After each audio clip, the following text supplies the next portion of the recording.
오늘 우리는 23장 2절을 중심으로 말씀을 묵상하겠습니다. 레위기 23장은 절기의 나열이 아니라 하나님의 시간을 어떻게 다루시는지를 보여주는 말씀입니다. 하나님은 공간보다 시간을 먼저 구별하십니다. 그리고 그 시간을 통해서 하나님의 백성을 부르십니다. 레위기 23장 2절에서 하나님은 분명하게 말씀하고 계십니다. 우리 함께 23장 2절의 말씀을 읽겠습니다. 이스라엘 자손에게 말하여 이르라. 이것이 나의 절기들이니 너희가 성회로 공포할 여호와의 절기들이니라. 절기의 주인은 하나님이십니다. 이 절기들은 인간이 만든 기념일이 아닙니다. 하나님이 정하신 시간입니다. 하나님이 기억하시고 백성을 불러 모으시기 위해 지정하신 날입니다. 그래서 절기의 목적은 단순한 휴식이 아니라 성회입니다. 성회는 쉬기 위한 모임이 아니라 하나님 앞에서 다시 서는 모임입니다. 레위기 23장은 안식일로 시작합니다. 이는 모든 절기의 출발이 안식이라는 뜻입니다.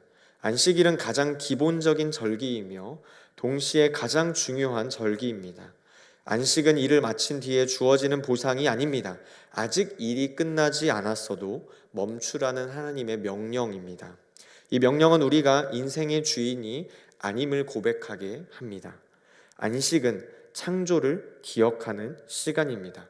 하나님이 세상을 만드셨고 지금도 붙들고 계시다는 고백입니다. 안식은 쉬는 기술이 아니라 믿음의 표현입니다. 내가 세상을 굴리는 존재가 아니라는 인정의 고백입니다. 다음으로 유월절은 구원의 절기입니다. 어린 양의 피로 죽음의 심판이 넘어간 날입니다. 이스라엘은 스스로 애굽에서 나올 수 없었습니다. 하나님이 건져내셨기에 구원이었습니다. 이 사건은 예수 그리스도의 십자가를 예표하고 있습니다. 그리스도의 보혈로 심판이 우리를 지나갔습니다. 다음으로 무교절은 그 구원을 잊지 않기 위한 시간이었습니다.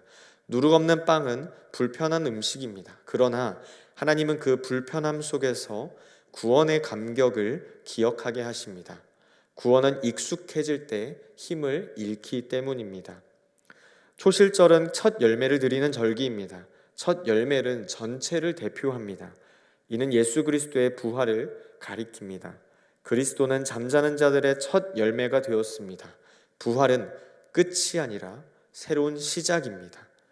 오순절은 기다림 이후에 주어지는 절기입니다. 초실절 후 50일이 지나는 맞이하는 날입니다. 신약에서는 이날 성령이 강림하셨습니다.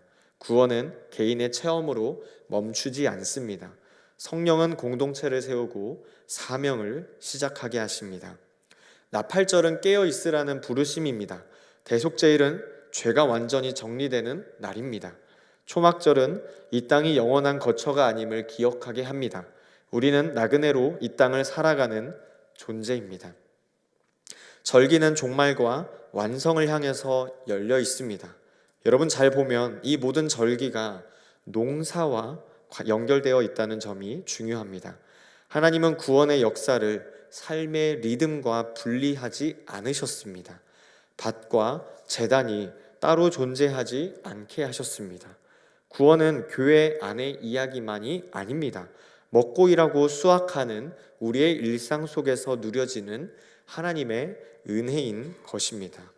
절기를 추수하는 시점에 두신 이유는 분명합니다.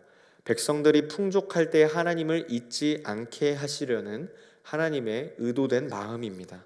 가난할 때만 하나님을 찾기 위한 신앙이 아니라 넉넉할 때에도 하나님을 기억하게 하는 신앙으로 살기 위함입니다. 오늘 우리는 같은 형식의 절기를 지키지 않습니다.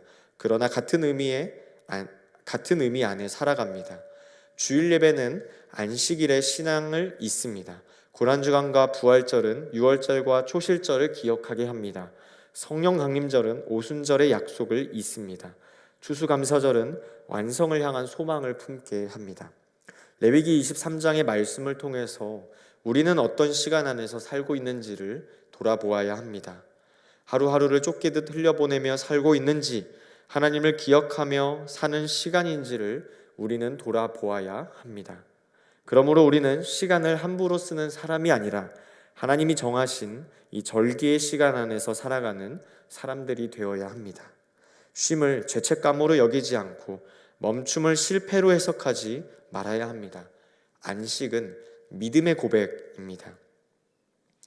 우리는 하나님이 주인이심을 인정하는 삶으로 나아가야 합니다. 구원을 잊지 않고 은혜를 반복해서 기억하는 삶을 살아야 합니다. 절기를 통해서 과거의 구원을 기억하고 현재의 삶을 바르게 세우며 미래의 소망을 바라보는 우리 모두가 되어야 합니다. 하나님은 오늘도 시간을 통해서 우리를 부르십니다. 기억하라고 부르십니다. 우리가 모이라고 부르십니다. 멈추라고 부르십니다. 그 부르심 안에 응답하는 삶이 복된 삶입니다. 사랑하는 여러분, 여호와의 절기 안으로 들어가는 우리 모두가 되기를 바랍니다. 그곳에서 다시 방향을 얻으며 누리며 살아가기를 소망합니다. 절기라는 주님의 시간 속에서 오늘을 살 힘과 내일을 바라볼 수 있는 소망을 얻게 됩니다. 시간의 주인이시고 우리 삶의 주관자 되시는 주님을 바라보고 나의 모든 것을 드리는 저와 여러분의 삶이 되시길 간절히 바라고 소망합니다.